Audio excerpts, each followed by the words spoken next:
नमस्कार, मैं तरुण और आप देख रहे हैं हिंदुस्तान की चुनावी यात्रा 24 का चौधरी कौन।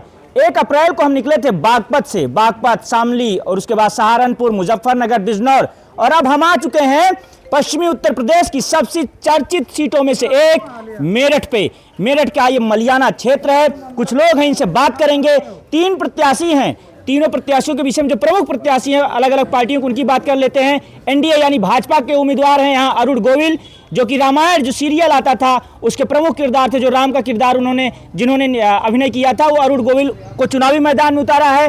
तो वहीं बसपा काफ़ी कंफ्यूजन में रही लंबे समय तक, लेकिन आखिर में एक बार फिर उन्होंने सुनीता वर्मा पर विश्वास जताया। उससे पहले अतुल प्रधान को टिकट दिया था, काटा, और उसके पहले भी सुनीता वर्मा। तो थोड़ा कंफ्यूजन क्लियर करते हुए एक बार फिर सुनीता वर्मा पर, और वहीं हस्तिनापुर से पूर्व विधायक रहे देवदत्त त्यागी पर बसपा ने अपना भरोसा किया है। इन सब के बीच मलियाना के लोगों के मुद्दे क्या हैं, इन तीनों प्रत्याशियों के विषय में इनकी राय क्या है, ये जानेंगे और समझेंगे कि मेरठ में चुनावी माहौल कैसा है। क्या नाम है आपका? दीपक प्रजापति। दीपक जी, क्या करते हैं आप? मैं वर्तमान में यहाँ से निगम पार्षद हूँ। किस पार्टी से? बसपा से हूँ मैं। बसपा से। क्या हाल चाल है? बहन जी कहाँ हैं? बहन जी मैदान में आ रही है खुल के इस बार। तो क्या लग रहा है? सपा वाले कहते हैं हम जीत रहे हैं, आपके पुराने साथी 2019 वाले, और आपका जो विपक्षी दल है भाजपा, वो कह रहा है हम जीत रहे हैं। आपकी जगह कहाँ है? नहीं, इस बार बहन जी की अच्छी खासी सीट निकलेंगी। हाँ। और बहन जी इस बार अपनी अच्छी खासी सीट निकालने के बाद इस बार बहन जी प्रधानमंत्री बनेंगी, देश प्रधानमंत्री बनेंगी। हाँ जी। अरे अच्छी खासी कुछ नंबर बताइए, कितना सीट जीत रहे हैं? कम से कम हाँ। 40 से 50 सीट निकालेंगी। 40 से 50। मेरठ उसमें एक रहेगा कि नहीं? हाँ जी, मेरठ से सीट हमारी निकलेगी, बिल्कुल हाँ, निकलेगी। देवदत्त, हाँ? हाँ, देवदत्त त्यागी जो है, हाँ। ये हमारे यहाँ से मजबूत कैंडिडेट है और इस बार ये अच्छी खासी वोटों से जीतेंगे। हाँ। लखनऊ से फोन आया है क्या कि कहना है 40-50 सीट जीत रहे हैं? नहीं, हमने अपने लोगों में सर्वे किया है, मालूम किया है, तो इस बार हमारा बसपा को सपोर्ट रहेगा। बसपा को सपोर्ट रहेगा। हाँ जी। ये तो नेताजी ठहरे। आपका क्या नाम है? मोहम्मद शाहजेब। कुर्ता पहनते हैं शौकिया बस, कि आप भी नेताजी करते हैं? शौकिया ही पहनते हैं।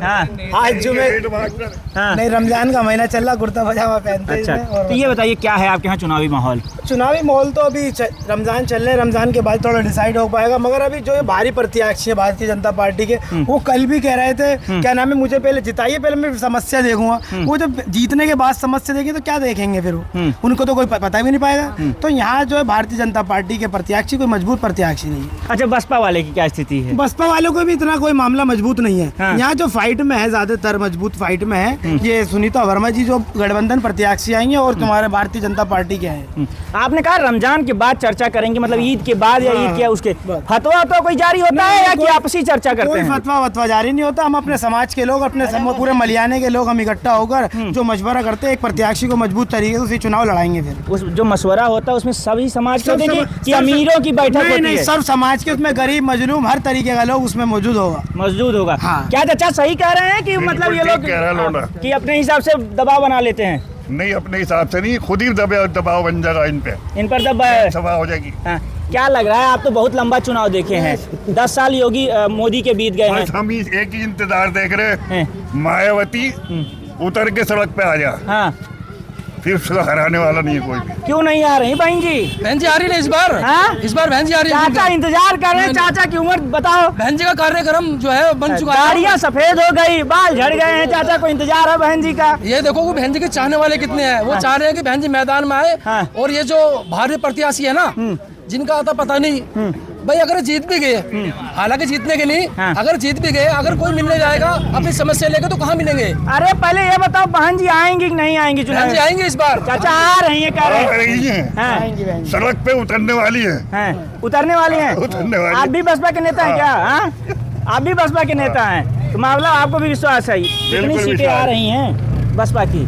देखो, ये अंदाजा नहीं लगाया हमने अभी। ये तो कर हमने सर्वे की, बताया नहीं क्या आपने? नहीं, मैं क्यों बड़े बुजुर्गों को नहीं बताते हैं क्या? बताया नहीं, ऐसा ना, ये तो सब क्या बोलते हैं, सारे वो है वोटर हैं ये तो बेचारे। हाँ। ठीक है, तो ये तो बड़े दिल से उम्मीद कर रहे हैं कि इस बार बहन जी मैदान में आए और बहन जी को फुल सपोर्ट किया जाए, क्योंकि लेकिन इन्हें बता दिया करिए क्या आया मैसेज लखनऊ से। नहीं लखनऊ से कोई मैसेज हम तो नहीं आया हाँ, है। इनकी पार्टी का है। लोगों को इंतजार है। बहन जी इतना मजबूत चेहरा, बहन जी जिस दिन सड़क पे उतर जाएंगी ये वाकई में हकीकत है कि पश्चिमी उत्तर प्रदेश का रुख ही बदल देंगी। लेकिन जिस दिन उस दिन का इंतजार है। अब इस दिन का इंतजार नहीं है, अब उतर रही है। खत्म हो चुका है। इंतजार खत्म हो चुका। मेरठ में भी बहन जी की रैली है। हाँ। मेरठ में भी डेट घोषित हो मुजफ्फरनगर में, जाए। सहारनपुर में, मुजफ्फरनगर में, कई जगह बहन जी पूरे जिले में, पूरे प्रदेश के हर जिले में रैली करने वाली लेकिन है। आप कह रहे हैं फिजा बदल जाएगी। हाँ, फिजा बदल देंगी बहन जी। मेरठ में बदल जाएगी। हाँ। लेकिन आप ये भी कह रहे हैं कि हम मेरठ में बसपा प्रत्याशी की नहीं, कोई लहर नहीं है। जिस दिन बहन जी आ जाएंगे वो लहर को बदल देंगी, ये बात हकीकत है। अच्छा, आप बहन जी के उतरने का इंतजार कर रहे हैं कि- बहन जी के हाँ। बहन के उतरने का इंतजार क्या है। रहेगा? 10 साल योगी मोदी के बीते और 7 साल योगी आदित्यनाथ के वो बीते। तो आप लोगों को सब पता है। मुझे नहीं पता। मैं तो सब पता है। मैं यूपी का रहने वाला ही नहीं हूँ। ज्यादा आप लोग फिर रहे हो क्षेत्र में, आप लोग काम कर रहे हो। हम यहाँ रहने वाले नहीं आके। तो कैसा बीता 10 साल? 10 साल जैसा आप सब लोगों को पता है कैसा बीता है। आप बताइए मुझे। नहीं, तो आपको जानकारी पता है। आप लोग हमसे ज्यादा क्षेत्र में आप लोग हो। हम तो चुनावी समय। हाँ, नहीं, बताइए। साल जब से ये सरकार नेता आई है मोदी, एक तो सबसे ज्यादा मुसलमानों के अंदर ईमान कायम हुआ है। चोरी चंगारी शराबी ये सब खत्म।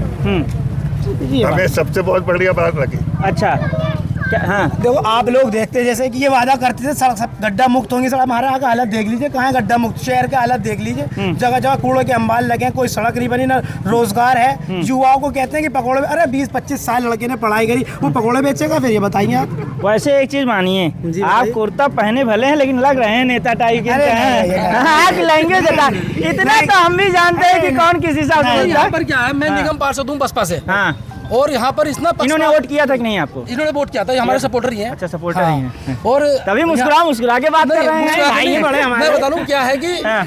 हमारे यहाँ पक्षपात होता है। हाँ। हमारे यहाँ जो मेयर है वो बीजेपी से है। हाँ। और क्या बोलते हैं, आइए इधर। हाँ, यहाँ हाँ। जो बसपा से है, बसपा के पार्षद हैं। ठीक है, हम बसपा के पार्षद हैं और बीजेपी का यहाँ पे मेयर है। और सरकार भी यहाँ बीजेपी की, स्टेट में भी, सेंटर में भी। और जहाँ मंत्री है सोमेंद्र तोमर, सिर्फ वोट के टाइम पर यहाँ पे आते हैं वोट मांगने, उससे बाद में वो आज तक कभी नहीं आए क्षेत्र में। और यहाँ की दूरदर्शन देख लो कि रास्तों की इतनी स्थिति खराब है। मोदी जी कहते हैं, अभी मेरठ की रैली में उन्होंने कहा कि ये चुनाव देश बनाने का चुनाव है। उनका एक तरह संदेश था कि प्रधानमंत्री को चेहरा देखकर वोट करिए। हाँ, तो वो तो कहेंगे ना भाई, वो तो बड़े बड़ी बातें कहेंगे तभी तो लोग बाग मतलब उनकी बातों में आएंगे, तभी तो उन्हें वोट देंगे। अब वो बाद में करें ना करें, लेकिन फिलहाल तो कह रहे हैं। अब 10 साल पिछले उन्होंने कहा था कि हर खाते में 15-15 लाख आएंगे। मतलब किसी के आए कि 2-2 करोड़ नौकरियां मिलेंगी, किसी को मिली। हम खुद युवा हैं, हमें नौकरी नहीं मिली। बताइए। एक बात बताइए आप, वो कह रहे थे अच्छा, एक चीज़ ये बताइए। ब्लैक मनी है, ब्लैक मनी, सुनो एक एक सेकंड, मिनट, जो ब्लैक मनी है हाँ। वो 2014 में उन्होंने सब पब्लिक को बताया था कि ब्लैक मनी वापसी लाएंगे। क्या एक आदमी की ब्लैक मनी आई? अच्छा, ये बताइए, योगी आदित्यनाथ की ही सरकार, क्योंकि दोनों डबल इंजन की सरकार का दावा कर रहे हैं, इसलिए उनके ऊपर भी सवाल बनता है। योगी आदित्यनाथ सरकार का दावा है और उन भाजपा का दावा है कि हमने पश्चिमी उत्तर प्रदेश सहित उत्तर प्रदेश में कानून व्यवस्था को ठीक कर दिया। जो सुधरेगा या जो सुधर जाएगा उसकी तो ठीक है, जो नहीं सुधरेगा या तो एनकाउंटर हो जाएगा उसका, जो बदमाशी करे तो जेल चला जाएगा। आप लोग यहाँ के रहने वाले हैं, आप लोगों का क्या राय है? अब तो ये चाहते हैं कि योगी जब से ये केंद्र सरकार के अंदर, यूपी सरकार के अंदर भाजपा की सरकार बनी है, इन्होंने गुंडागर्दी हकीकत में ख़त्म कर दी। हम इस बात को दिल से मानते हैं। चोरी उचक्की और गुंडागर्दी और माफिया जो गरीब लोगों को सताया करते थे वो ख़त्म हो गए। अब गरीब आदमी बड़े इज्जत के साथ आराम से रह रहा है, कहीं भी आ जा सकता है, उसे कोई किसी का खौफ नहीं है। इस बात को हम दिल से कहते हैं, इस बात की सरकार के लिए।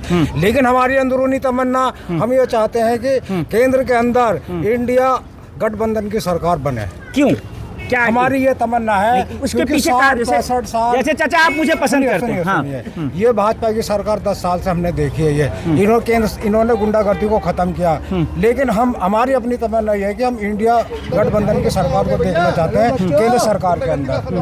अच्छा चाचा, ये जैसे आप इनको वोट करते हैं, इधर आइए, इधर आइए, बोलिए, पीछे से नहीं देखिए, इधर आइए, इधर। हाँ, एक सेकंड, आराम से, धीरे धीरे आराम से बात करेंगे। तो आपका नाम क्या है पहले ये बताइए? नाम को छोड़ दीजिए। हाँ। नाम में कुछ नहीं रखा, शेक्सपियर कहेगा, नाम में कुछ नहीं रखा। अच्छा, करते क्या है ये तो बता मैं सकते कुछ हैं? नहीं करता, खाली हूँ। अच्छा ठीक है, खाली बताइए आप क्या कह रहे थे पीछे से कि गुंडागर्दी को लेकर, जैसे चाचा ने कहा। हाँ, कहाँ खत्म हो गई गुंडागर्दी? ये तो ये चाचा बताएंगे, उन्होंने कहा अमन चैन है। तो ये बताइए फिर कहाँ खत्म? अरे भाई, जितनी हम वीडियो में उसमें देखते हैं, हाँ। तुम तो हनुमान चालीसा टीवी पे पढ़ो, तुम तो और हनुमान चालीसा अखबार में भी देखते खबर नहीं हैं, पढ़ते? तो उसमें सारी जितने आप भी पढ़ते हो, मैं नहीं पढ़ता हूँ, तो सभी पढ़ते हैं। उसमें सभी देखते हैं, सोशल मीडिया को भी और टीवी पर भी देखते हैं। कितनी सरकार बताती है कि हमने सबका सफाया किया। आपका क्या मानना है कानून व्यवस्था को लेकर? आपकी क्या राय है? जब आप इनसे डिफर कर रहे हैं तो आपकी कोई राय होगी कि क्या चैन स्नैचिंग नहीं होती? क्या डकैती नहीं पड़ रही, क्या कत्ल नहीं हो रहे, क्या अपहरण नहीं हो रहे, क्या रेप नहीं हो रहे। डाटा उठा के देखिए एनसीआरबी का, उसमें राजस्थान का, मध्य प्रदेश का, यूपी का, उसमें कहाँ पे सबसे ज्यादा रेप होते हैं। देख लीजिए उठा के, मैं नहीं कह रहा हूँ, एनसीआरबी के आंकड़े हैं, सरकारी है, कोई वो नहीं है निजी, देख लीजिए उनको। ये तो है कि एनसीआरबी जो डाटा है, लेकिन भाजपा का कहना है कि पहले तो केस रजिस्टर्ड ही नहीं होते थे, इस वजह से चीजें अब आ रही हैं सामने। अभी कौन से रजिस्टर्ड हो जाते हैं? हाँ, अब हो जाते हैं क्या? दिक्कत आती है थानों में। अभी भी थानों में, उस तरह के थानों में किसी पार्टी विशेष का कंट्रोलिंग है या कानून व्यवस्था जो उनका दावा वो रहता है?